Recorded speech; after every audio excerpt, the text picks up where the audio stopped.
Good afternoon, traders. Future here, FutureMeDead.com. The focus of this video is on ticker symbol DIS. That's Walt Disney.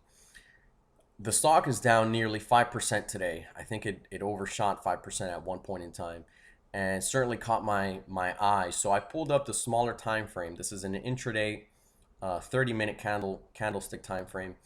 And the first thing that jumps out at me is this incomplete impulse wave to the downside. You can see here we have a small impulse wave here. This is a 5-wave move. 1, 2, 3, 4, 5. Okay, after that we have the subsequent rally, and then we have a gap and a violent move lower. So this is the hallmark, this is the characteristic, the behavior of a third wave. Okay, so I do believe that this is an A, B, C correction that is unfolding to the downside that is not complete.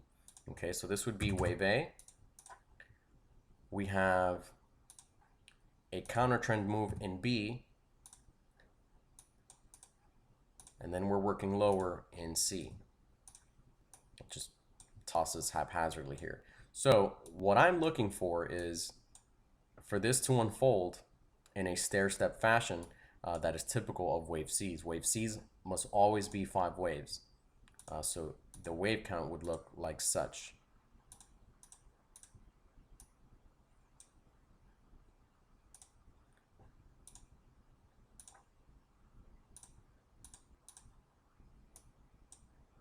Okay, we have from this wave B high, we have circle wave 1, 3-wave move, counter trend in circle wave 2.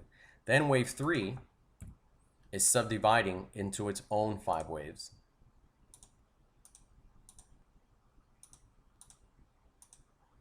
Let's change the labels.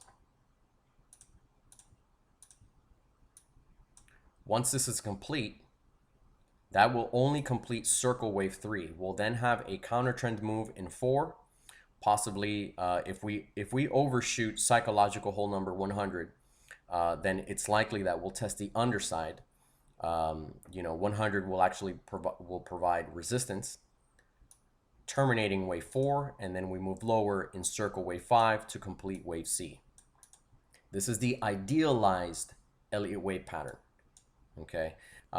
Moreover, one of the characteristics of corrections is, excuse me, wave A and wave C tend towards equality. So let's draw that in and see what that gives us.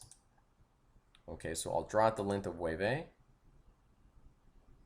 I drew that wrong. Let me do that one more time.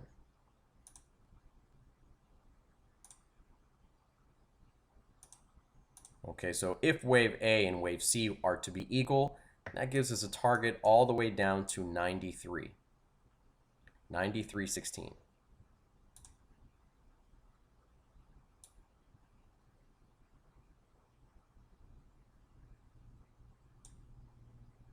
Okay, just about. And this is not really far-fetched. Let's look at the larger term time frame. Let's go back to the daily and see if there's anything that supports this price level of 93 or so. So let me get rid of these Elliott wave counts because they're cluttering the screen.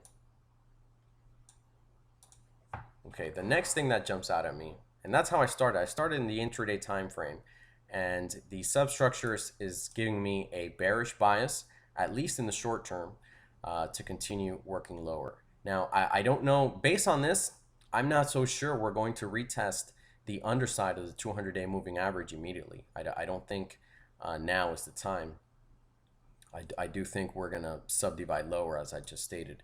The next thing that jumps out at me is this gap.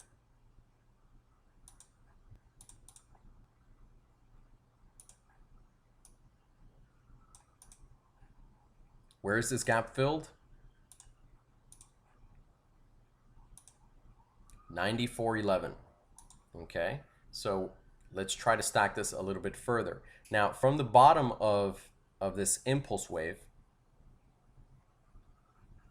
which began on October 15th, the all-important October 15th, where all indexes and stocks bottomed, we have a very nice impulse wave to the upside. Remember, once you have 5 waves, expect a 3-wave counter trend move at least. Okay, so this is the Elliott wave count. And let's draw the Fibonacci retracement levels of this impulse wave. This comes in at 122.08. There you go. And you can see the 61% retracement level comes in at 95. Okay, we've already retraced 50%, which is a little startling if you consider that this impulse wave had a time span of nearly 10 months, and we've given back 50% in less than a month. So there's certainly something wrong here with regards to investor confidence here. I don't think this is people pushing the price down via shorts. I simply think this is a panic selling, people getting out. Okay, so what else can we do? Going back to the weekly chart, there's a very nice trend line to watch.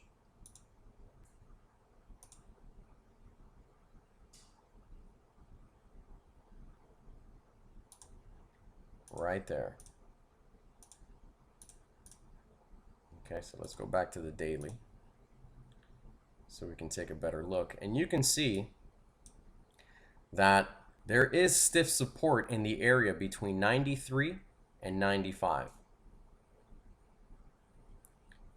Not to mention, this was a previous resistance here, which coincides with the 61.8 level. So all in all, I do think we are going to stair step our way lower into this area. It's not necessary. This doesn't have to happen, but if it does, this is stiff support. If we break lower from here, then we're certainly in trouble, because this is one of the strongest stocks in the Dow 30. And if the strongest stock is declining like this, what do you think the weaker stocks are going to do? So this is what I got for Disney.